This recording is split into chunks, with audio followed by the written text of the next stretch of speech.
Vous écoutez Radio Paracou, recevez dans un instant votre émission Notre environnement en question.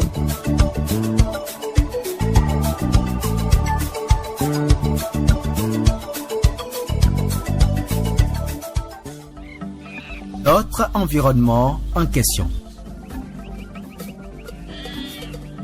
Une émission d'explication des phénomènes et interactions relatifs à l'environnement et au cadre de vie. Notre environnement en question, une production de la station régionale de radiodiffusion de Paracou, présentée par Prince Ernest Agbouta. Tous les samedis, de 10h à 10h30 et en nouvelle diffusion, tous les dimanches matins à partir de 1h. Mesdames, Messieurs, fidèles amis de notre environnement en question, bonjour et bienvenue. Ce matin, nous nous intéressons à l'agriculture et à la protection de la biodiversité. Vous vous demandez déjà de quoi s'agit-il précisément? Tenez, la biodiversité est vitale car elle permet de répondre aux besoins essentiels des êtres humains. C'est cet ensemble vivant qui fournit l'oxygène, l'eau, la nourriture, mais aussi l'énergie et les matières premières dont nous dépendons. C'est également la biodiversité qui réduit les risques environnementaux. Elle joue un rôle indispensable dans l'agriculture, surtout à travers le renouvellement et la fertilisation des sols, la réduction de l'impact des nuisibles ravageurs ou la pollinisation. Mais vous le savez, cette si précieuse biodiversité aujourd'hui chez nous est en danger ou disons en pleine dégradation. Une dégradation due en grande partie à la production agricole. Nous nous retrouvons face à un dilemme. Faut-il choisir l'agriculture, l'épine dorsale de l'économie nationale aux dépens de la biodiversité, la vie en substance au détriment de l'agriculture? Prince Ernest et son invité, Dr Hippolyte Agossou, s'intéressent à la préoccupation. Merci de votre aimable attention. La biodiversité dont nous dépendons s'érode de plus en plus. Les institutions, les particuliers, les ONG au niveau national et international en sont conscients. Beaucoup de choses se font pour préserver la biodiversité. Une première analyse des bilans dressés renvoie à un constat unanime d'échec. De multiples signes indiquent que le déclin de la biodiversité se poursuit, et ce au niveau de chacune de ces trois principales composantes, à savoir les gènes, les espèces et les écosystèmes, surtout en Afrique. Pour toucher du doigt cette réalité dans le contexte béninois, faites tout simplement un tour dans les champs et dans les exploitations agricoles pour observer les pratiques agricoles. Vous constaterez qu'il y a un problème. Mais comment pratiquer l'agriculture sans détruire la diversité biologique dans notre environnement, dans notre contexte? C'est justement pour répondre à cette question que nous avons invité le docteur Hippolyte Agossou. Docteur, bonjour et bienvenue. Bonjour monsieur le journaliste, merci de nous recevoir sur votre plateau. Je suis Hippolyte Agossou. J'ai fait une thèse en monitoring et conservation de la biodiversité dans la spécialisation écologie et conservation des ressources naturelles. Avant toute chose, rafraîchissez-nous la mémoire. C'est quoi la biodiversité? Il est question de l'ensemble des formes de vie que nous avons sur Terre en relation avec leur milieu de vie. Et tout de suite, on arrive à décomposer cela en trois éléments. C'est la diversité écologique d'abord, dans laquelle nous retrouvons l'ensemble des écosystèmes que nous avons sur Terre. Ensuite, nous avons la diversité génétique, où nous avons l'ensemble des gènes qui peuplent la Terre. Et enfin, nous avons la diversité spécifique, qui renvoie donc à l'ensemble des espèces que nous avons sur Terre. Mais ça, en interaction avec leur milieu de vie de façon globale. Et c'est ce que nous entendons par biodiversité. Plus simplement, vous voulez parler des arbres qui sont autour de nous, vous voulez parler de la terre sur laquelle nous sommes, vous voulez parler de l'air que nous respirons, les oiseaux, vous voulez parler des animaux qui sont dans notre environnement, dans la forêt. Et justement, dans un langage le plus simple tel que je le disais, l'ensemble des vies sur Terre avec leur milieu de vie, c'est de voir tout de suite ce que nous pouvons appeler la végétation, notamment la flore, la faune, l'ensemble des animaux que nous avons, y compris les oiseaux, les insectes et autres, les plus petits même qu'on ne voit pas. Et enfin, nous avons aussi le milieu dans lequel ces espèces vivent, l'interaction qu'ils arrivent donc à opérer entre ce milieu et eux-mêmes en personne. C'est ce que nous pouvons entendre par le mot biodiversité. Eh bien, quelle est l'importance de la biodiversité sur la vie sur Terre? Alors, quand on me pose généralement cette question, j'arrive à les caricaturer en action et en fait. En réalité, lorsqu'on veut savoir quelle est l'importance de la biodiversité, il faut voir tout de suite quelle est la masse de personnes qui vivent de ce que nous appelons biodiversité. Vous avez évoqué tout à l'heure l'ensemble des arbres, l'ensemble des animaux. Vous voyez, s'il n'y a pas de médicaments, vous vous imaginez combien de personnes vont perdre la vie pour cause de maladies? S'il n'y a pas de nourriture, vous vous imaginez combien de personnes vont perdre la vie pour cause de nourriture et la faim, la famine et autres? C'est là que moi j'arrive à caricaturer donc l'importance de la biodiversité, puisque la biodiversité nous permet de tirer l'essentiel en termes d'alimentation, en termes de médicaments et bien d'autres réalités. Et plus loin, lorsque nous voulons parler aussi de l'importance, il faut voir, au niveau mondial, on a plus d'1 milliard de personnes qui vivent notamment des forêts. Et vous pouvez vous imaginer, si la catastrophe intervenait et que toutes les forêts cessent d'exister tout de suite, ça veut dire qu'on aura 1 milliard de personnes qu'on peut perdre banalement pour le simple fait que les forêts ont disparu. Plus loin, les PIB, notamment les pays à situation économique connue, les pays en voie de développement, tout ça, quand on prend l'ensemble des PIB, notamment dans les études réalisées Quand vous parlez de PIB, c'est produit intérieur brut. Le produit intérieur brut, autant pour moi, quand vous prenez le produit intérieur brut de tous les pays au monde, notamment les non développés et les développés, il y a plus de 50% de ce PIB-là qui dépend de ce que nous appelons biodiversité. Cela révèle encore une fois l'importance donc de ce que nous appelons biodiversité et le pourquoi il faut donc toutes les fois faire recours à cette biodiversité, songer à sa conservation, songer à sa gestion durable à travers des mesures de gestion rationnelles, comme on le dit, pour avoir la mesure de durabilité qui doit être donc notre élément de bataille au quotidien pour cette biodiversité. Eh bien, vous répondez à une question, mais vous posez en même temps une question. Vous interpellez les consciences comme quoi imaginez une vie sans l'eau, imaginez un pays sans végétation, imaginez un monde sans forêt, imaginez une vie ou bien un paysage sans oiseaux, sans animaux, sans rien. C'est en fait cette interpellation que vous êtes en train de faire et nous profitons pour vous demander de nous présenter le contexte du Bénin, surtout en ce qui concerne les pratiques agricoles et la protection de la biodiversité. Alors, lorsqu'il arrive donc d'évoquer le cas du Bénin en termes de conservation de biodiversité, nos travaux ont porté sur une petite partie. Mais pour le cas général, que ce soit dans la littérature scientifique ou autre, lorsqu'on observe un peu, on peut comprendre aisément que le Bénin a évolué dans un système de production qui n'a pas favorisé pendant longtemps les questions de conservation. Notamment lorsque vous prenez nos parents qui pratiquaient les techniques de culture itinérante sur brûlis. Ça, c'est une technique qui a été très longtemps utilisée par nos parents. Et donc, cette technique-là a ce défaut-là de flatter l'agriculteur. Et donc, lorsque vous le faites une fois, vous avez de bonnes récoltes. L'année qui suit également, vous en avez. Mais au fur et à mesure que vous évoluez, vous constatez que le rendement commence par baisser. Ce qui fait que beaucoup, en fait, se disent le sol est fatigué, c'est pourquoi on n'a pas de ressources. Alors que ce sont les techniques que nous utilisons à la base. En quoi consiste cette pratique que vous appelez pratique itinérante sur brûlis? Alors, cette pratique, c'est vrai, le nom peut-être n'est pas trop connu, mais tout le monde le sait. En fait, on vient, on met feu sur le terrain sur lequel on a produit et le feu sur son passage essaie de brûler ou de prendre en compte tout ce qui est sur le terrain à son passage. Et ça libère donc la cendre dans laquelle on peut avoir certaines substances qui participent donc à enrichir la terre, notamment pour une petite période. Et donc, lorsque ces éléments qui ont enrichi la terre passent et qu'on continue pas à utiliser notamment aussi nos engrais chimiques et autres, ça détruit l'autre partie de la biodiversité. Systématiquement, le sol d'abord commence à perdre ses performances parce que il faut avoir des micro-organismes dans le sol qui puissent participer donc au processus de fertilisation à travers des actions chimiques et autres. Mais lorsque ces micro-organismes disparaissent, ça veut dire que le sol reste intact et vous ne l'avez plus. Secondo, vous n'avez pas ce qu'on appelle la biodiversité dans le milieu. La biodiversité ici est vue sous l'angle de je laisse quelques pieds d'arbres, je laisse les insectes qui sont là, parce qu'en réalité, on ignore le rôle que jouent ces éléments. Tout de suite, lorsque vous avez certains arbres sur votre terrain de pratique agricole, vous avez la chance de voir cet arbre-là fixer certaines molécules qui sont nuisibles pour votre sol. Il y a des arbres qui ont leurs propriétés de façon spécifique, notamment d'autres ont les propriétés de fixation des molécules d'azote, d'autres ont leurs propriétés de fixation d'autres types de molécules qui ne participent pas notamment à l'enrichissement du sol. Et nous savons tous le rôle que joue l'arbre aussi pour ce qui concerne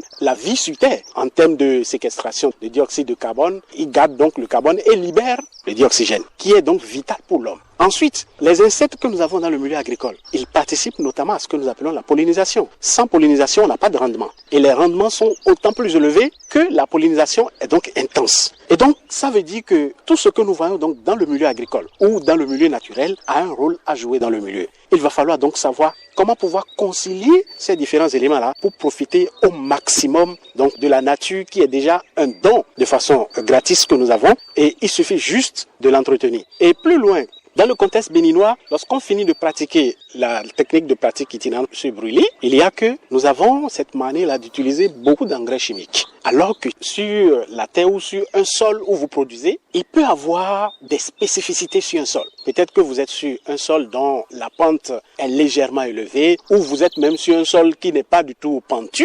Il y a que parfois par endroit le sol est plus riche que l'autre. Et donc il faut pouvoir savoir quelle est la proportion, la quantité d'engrais chimiques que je dois utiliser dans telle zone ou dans telle zone sur ma parcelle. Mais chez nous en réalité, puisqu'on n'a pas ces différentes notions-là, on essaie juste de prendre la quantité qu'il faut et puis on met au pied des espèces pour évoluer jusqu'à la fin. Ce qui ne participe pas à la fertilisation donc du sol parce que ça permet d'éliminer beaucoup d'éléments de biodiversité. Et non seulement ça, c'est toxique pour l'homme parce que s'il y a éventuellement plus, l'eau de ruissellement arrive à emporter une partie, le déjette dans les cours d'eau. Ces cours d'eau-là sont des éléments que nous utilisons dans notre quotidien. Et parfois, ça peut être toxique pour nous. Autre élément, c'est que la pratique, si vous allez dans la zone de Banikwara et autres, vous allez constater que nos parents, pour produire le coton, leur tout premier principe, c'est d'abattre les arbres. Sous prétexte que le coton est une espèce qui exige de la lumière. Alors que on peut pratiquer notamment l'agriculture en produisant du coton sans abattre les arbres. Je dis bien sans abattre les arbres. Parce que lorsqu'on commence par abattre les arbres, ça veut dire qu'on commence par réduire la biodiversité du milieu. Parce que l'arbre abattu est d'abord un habitat pour tout un ensemble d'espèces. Et dans cet arbre, on peut retrouver les insectes, on peut retrouver les termites, on peut retrouver beaucoup d'éléments qui participent notamment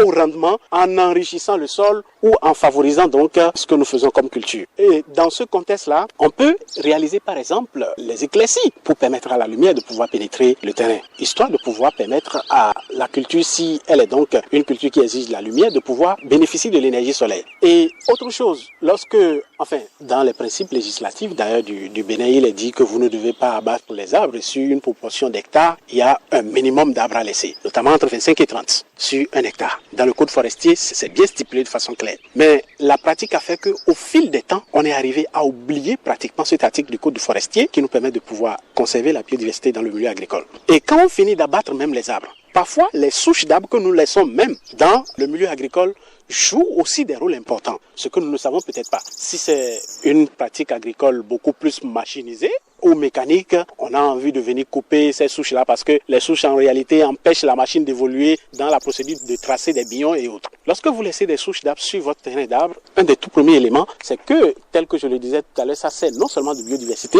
mais vous avez la visite d'une certaine catégorie d'espèces d'oiseaux, qui sont aussi des espèces qui participent à la pollinisation dans le milieu agricole. Et ces espèces, rien qu'à voir ces souches-là, essaient donc de rester non loin de votre zone agricole, participent au processus de pollinisation et donc indirectement participent donc à l'amélioration du rendement. Tout ce qu'il faut faire dans ce sens pour éviter donc que la visite de l'oiseau peut être un impact beaucoup plus grand sur votre production, c'est de pouvoir aménager les bordures de votre champ pour lui permettre de pouvoir peut-être trouver quelques petites ressources pour vivre. Et non seulement ça, lorsque votre culture ou votre pratique est respectueuse du cadre de vie, vous avez la chance de voir cette espèce-là ne même pas toucher ce que vous avez produit. Parce que dans la chaîne alimentaire, l'oiseau sait déjà ce qu'il doit consommer en réalité. Les insectes que vous laissez, c'est un objet de déprédation en milieu agricole. Ça essaie de prélever une certaine catégorie d'insectes qui d'ailleurs sont nuisibles pour le processus de production. Et là, ça veut dire que vous avez un mode de lutte biologique qui s'installe déjà à partir donc des espèces d'oiseaux que vous appelez à travers la biodiversité que vous laissez donc dans votre milieu agricole. Et donc, sur le terrain béninois, très rare de constater ces différents éléments. Mais il faut oser l'avouer que, à partir d'un certain nombre d'années, je crois notamment autour des années 2010, il y a donc une prise de conscience à l'échelle du territoire béninois. Parce qu'il y a un rapport de l'UICN qui a été publié. Vous êtes un homme de terrain, vous avez parlé de beaucoup de faits réels que nous-mêmes nous constatons. Vous oubliez peut-être de nous parler de l'utilisation des insecticides, des fongicides, des herbicides, beaucoup d'autres intrants agricoles que vous n'avez pas évoqués, qui certainement détruisent l'environnement. Oui, parlons donc des pesticides, des insecticides, pour globaliser les produits agrochimiques.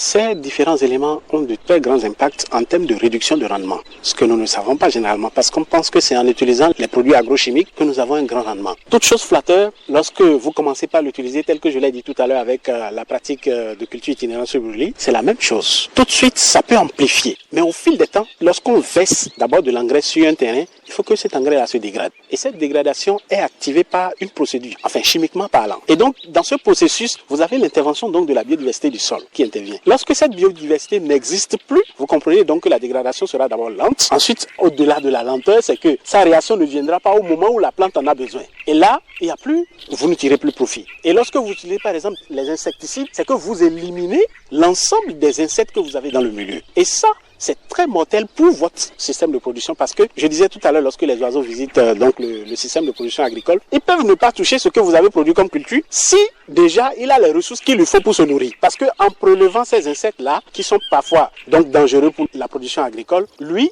il est déjà satisfait et donc tout le rôle qu'il a à jouer, c'est de participer donc à la pollinisation de ce que vous avez mis en terre. Et ces pratiques ne sont pas prises généralement en compte par nos différents agriculteurs. Chose sur laquelle il faut notamment attirer l'attention donc de ces acteurs-là qui sont très importants dans le maillon ou dans le processus de production alimentaire pour le Bénin. Eh bien, qui il faut responsabiliser? Est-ce le producteur, l'agriculteur, le paysan, ou bien l'État, ou bien le conseil agricole? Qui responsabiliser? Parce que, bon, c'est pas que je défends les producteurs ou bien les paysans, mais dites-vous qu'ils ne savent pas toujours tout sur ce qu'ils font, sur leur activité aussi. Bien vrai qu'ils ne savent pas tout, mais ils savent beaucoup de choses. Il m'a fallu quelques années de terrain pour comprendre que les paysans ou les agriculteurs sont vraiment des bibliothèques ambulantes.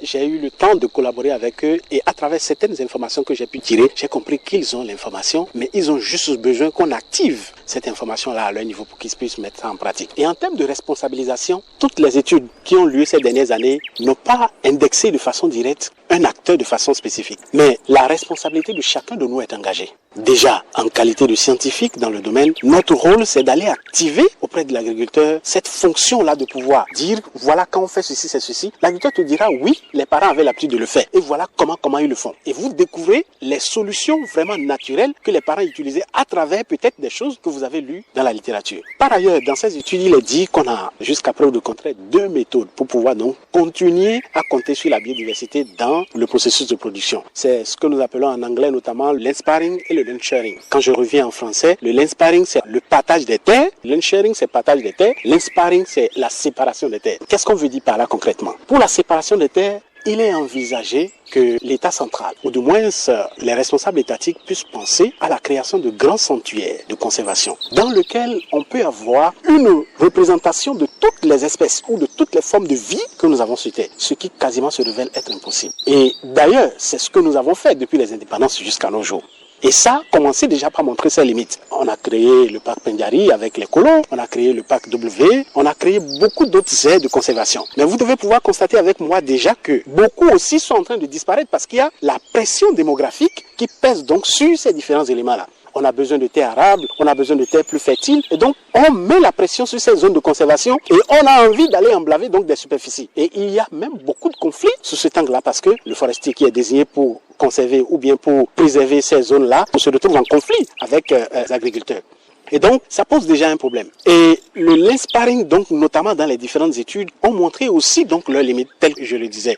Quand nous parlons donc du land sharing, notamment le partage des terres, c'est ce système dans lequel l'agriculteur produit. Il essaie donc de s'occuper de sa production en se souciant aussi de la conservation des ressources naturelles dans le milieu, de la conservation de la biodiversité dans le milieu. Et cette technique-là permet notamment d'appeler la biodiversité à participer aux différentes mesures de production, aux différents processus de production, et notamment quand nous prenons une plante dans ses différents stades de croissance, il y a des comportements que la biodiversité du milieu développe pour favoriser donc à chaque stade ce que l'espèce doit pouvoir apporter pour que le paysan soit satisfait. Puisque lorsque nos parents mettent une graine en terre, quelques jours après, ils savent que bon, j'ai fait du semis, il faut que j'aille voir. Quelques jours, quelques semaines après, ils disent, bon, peut-être c'est pas le même mot que nous utilisons, mais ils savent notamment qu'est-ce que la plante doit faire pour qu'ils savent que leur culture se porte bien.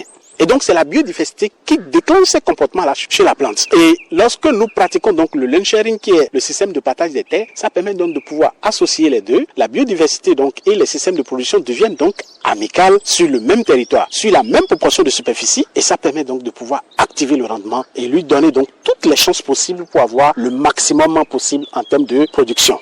Autant de choses que nous devons connaître pour assurer ou pratiquer une agriculture durable, une agriculture productive, une agriculture qui assure la sécurité alimentaire, une agriculture qui protège l'environnement. Mais malheureusement, sur le terrain, le constat est amer. Le constat est amer et c'est ça, vous êtes en train de dénoncer explicitement ou implicitement. Alors, Quand c'est comme ça, tel que nous pratiquons l'agriculture, sans penser du tout à la biodiversité, sans penser à l'environnement, quand c'est comme ça, quand l'agriculture est pratiquée de la sorte, est-ce que à court terme ou à long terme, on n'aura pas des effets, des conséquences sur la productivité, la production agricole? Les conséquences sont déjà là, monsieur le journaliste. On a eu le temps déjà de constater depuis un certain nombre d'années la baisse des rendements et ça ne cesse de crier partout parce que ça fuse de partout que même si j'utilise une certaine quantité peut-être d'engrais chimiques, je n'ai plus le rendement que j'ai sur plusieurs années en arrière.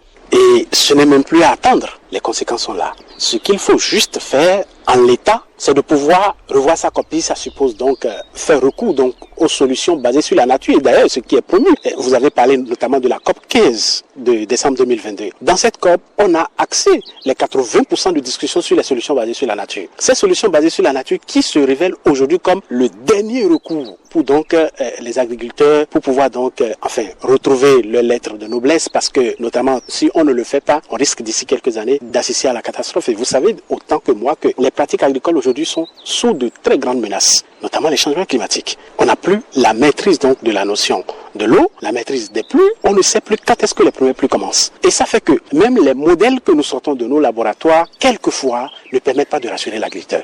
Vous voulez dire que c'est nos pratiques agricoles qui nous ont conduits à cette situation? On ne saurait épargner les pratiques agricoles à cette situation parce que notamment lorsque nous pratiquons tout ce que nous venons de décrire, on libère donc les gaz à effet de serre. Et vous savez autant que moi quelle est la contribution des gaz à effet de serre dans le processus de réchauffement climatique. Et donc, nos pratiques agricoles en sont pour beaucoup. Au-delà des pratiques anthropiques qui viennent donc compléter et accentuer ce phénomène, les pratiques agricoles aussi en sont pour grande chose. Si nous réduisons les gaz à effet de serre que nous libérons dans la nature, nous avons toutes les chances de voir aussi la clémence de la nature à travers la régularisation des pluies aussi. C'est vrai que nous sommes aussi en Afrique dans un contexte un peu plus où les pluies nous font un peu de faveur tel que je le dis. Sous d'autres cieux, les changements climatiques sont vraiment perceptibles. Voyagez et allez peut-être sous d'autres continents et vous allez voir en réalité comment ça se manifeste. Où l'aridité des terres est très perceptible à un premier coup d'œil, vous avez l'aridité des terres qui est perceptible. Alors que chez nous, on peut dire que ça peut ne pas être automatique, mais il y a généralement quand même cette pratique, ces pluies-là qui ne viennent pas. D'abord, comme connu par nos parents, et les pratiques ethno-climatologiques commencent donc à perdre du coup leur valeur. Et donc, on n'a plus d'éléments substantiels qui nous permettent de pouvoir soutenir tout ce que nous faisons en termes de production agricole. Il est donc important aujourd'hui de pouvoir revoir nos techniques de production, de revoir nos manières de produire et de songer à des techniques basées sur la nature en faisant appel aux pratiques très anciennes qui ont participé donc à l'amélioration des rendements il y a des années en arrière. Quand le rythme change, la cadence change, dit-on. Docteur Hippolyte Agossou, dites-nous, quels sont les nouveaux modèles agricoles respectueux des écosystèmes qui doivent se développer maintenant chez nous, qui doivent être pratiqués chez nous pour sauver l'agriculture d'abord parce qu'il faudrait que nous mangions. Sans le manger, nous mourrons. Il faudrait qu'on mange, donc sauver l'agriculture, assurer la sécurité alimentaire et pour ce faire, il faudrait en amont préserver, tel que vous étiez en train de le dire depuis, et sauvegarder la biodiversité. Alors, les différentes chances ou les techniques qui s'offrent à nous désormais, c'est de faire recours. C'est pas de nouveaux modèles, monsieur le journaliste, c'est des modèles qui existaient, tels que je le disais. Il faut faire recours aux pratiques agroforestières. Les pratiques agroforestières, c'est déjà quoi? Il faut, sur des lopins de terre, pouvoir conserver des pieds d'arbres, fructueux ou non, ligneux ou non, pour pouvoir permettre donc à la biodiversité de s'installer confortablement. Pratiquer donc des mesures durables de production en réduisant au maximum l'utilisation donc des engrais chimiques ou des produits agrochimiques en général. Il faut pouvoir songer à des techniques qui nous permettent donc de pouvoir utiliser au minimum tout ce qui est produit chimique dans nos milieux agricoles parce que ces différents éléments permettent de pouvoir libérer les gaz à effet de serre tels que je le disais tout à l'heure qui ne sont pas favorables déjà pour donc la nature et qui ne feront qu'accentuer le changement climatique que nous connaissons donc déjà. Au-delà des pratiques agroforestières, il y a les pratiques agroécologiques.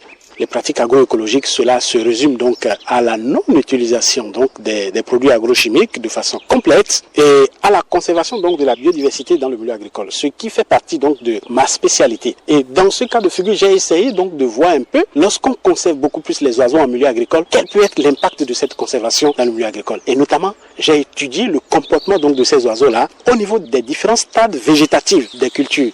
j'ai fait pour le maïs, j'ai fait pour l'arachide, j'ai fait pour le soja. Et donc, au niveau de chaque stade végétatif, les oiseaux développent des comportements spécifiques. Et ces comportements renvoient à l'utilité que ces espèces-là revêtent dans le milieu agricole. Et donc, il faut adopter donc les techniques agroécologiques qui conservent la biodiversité, qui conservent aussi les oiseaux beaucoup plus dans le milieu agricole, les insectes qui permettent donc de pouvoir accentuer le phénomène de pollinisation. Quand on parle des insectes, on pense souvent aux abeilles que nous devons protéger. Oui, on pense aux abeilles parce que les abeilles sont les premiers acteurs de la pollinisation tels que nous le savons. Mais au-delà des abeilles, il y a beaucoup d'autres insectes qui participent à la pollinisation. Peut-être pas à la même proportion que les abeilles. Parce que, en fait, notamment, on aborde beaucoup plus les abeilles parce que les abeilles sont sous menace actuellement. Beaucoup d'abeilles sont menacées de disparition. Et si les abeilles arrivaient à disparaître, la chaîne alimentaire sera très déséquilibré, ce que nous ne souhaitons pas, et ce déséquilibre peut conduire vraiment à des catastrophes inattendues. Il faut donc se battre pour la conservation donc, de ces abeilles-là. Et donc au-delà des abeilles, il y a les insectes aussi qui en milieu agricole participent donc à la pollinisation. Donc conserver ces insectes-là, conserver les oiseaux,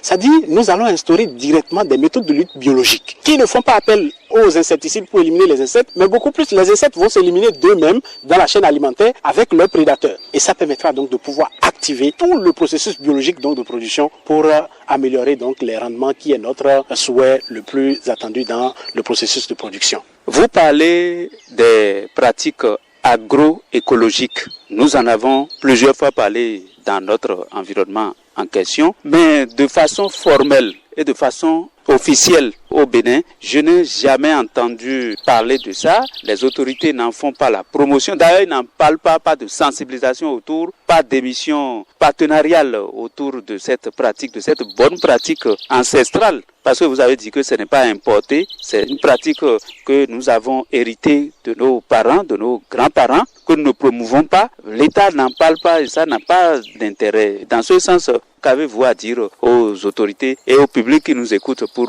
conclure cette émission? Enfin, je voudrais quand même revenir sur un aspect. Quand on dit que l'État n'en parle pas, il y a quand même quelques ONG de façon isolée qui quand même essaient de faire la promotion de la chose avec l'appui aussi du ministère de l'Agriculture. Sauf que la proportion peut-être n'atteint pas ce qu'il faut faire. Il faut donc beaucoup plus l'amplifier. Très peu de personnes entendent parler. Est-ce qu'on peut parler de sectarisation? Ça a été limité. Donc cette information-là, en principe, ce n'est pas une information à limiter. Il faut pouvoir l'aborder à foison pour permettre à une grande proportion de pouvoir être au courant de cette information, de comment l'utiliser. Et dans ce sens-là, je crois que les jours à venir vont nous édifier. Si tout allait bien, nous développons donc déjà un certain nombre de projets dans le domaine qui vont certainement prendre corps avec l'appui du ministère de l'Agriculture et d'autres partenaires également qui s'annoncent dans ce sens-là. Et nous allons en parler de façon réelle avec des langages terre à terre, et comme je le disais, c'est des choses que les agriculteurs savaient déjà, mais il faut juste l'activer avec des techniques peut-être que nous allons leur montrer de façon réelle dans la procédure de l'application et l'impact réel. D'ailleurs, si l'État en principe devait en parler, ça ne devait pas s'arrêter au discours. Et donc,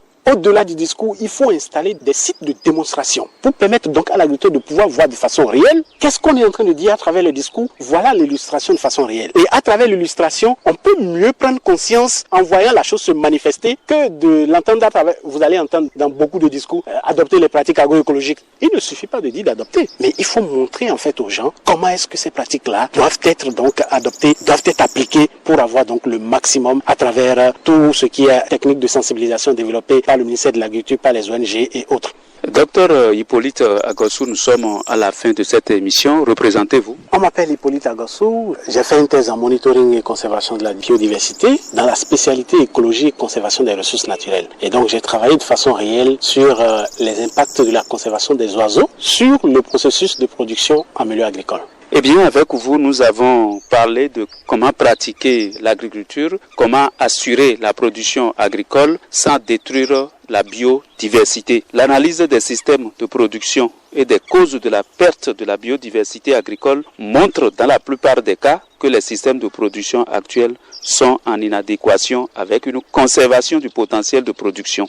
La diversité biologique du pays est en train de s'éroder. La relative prise de conscience des populations en général et des décideurs en particulier sur l'importance de la conservation de la diversité biologique, mesdames et messieurs, en tant que patrimoine national de valeurs scientifiques, esthétiques, économiques, sociales et culturelles, est une cause essentielle de dégradation des ressources biologiques. Or, nous avons intérêt à préserver et restaurer les écosystèmes terrestres. C'est ce que notre invité vient de démontrer, c'est ça il vient de dire. Notre vie et l'atteinte du 15e objectif du développement durable en dépendent. Infiniment merci de nous avoir suivis et à la prochaine. Notre environnement en question.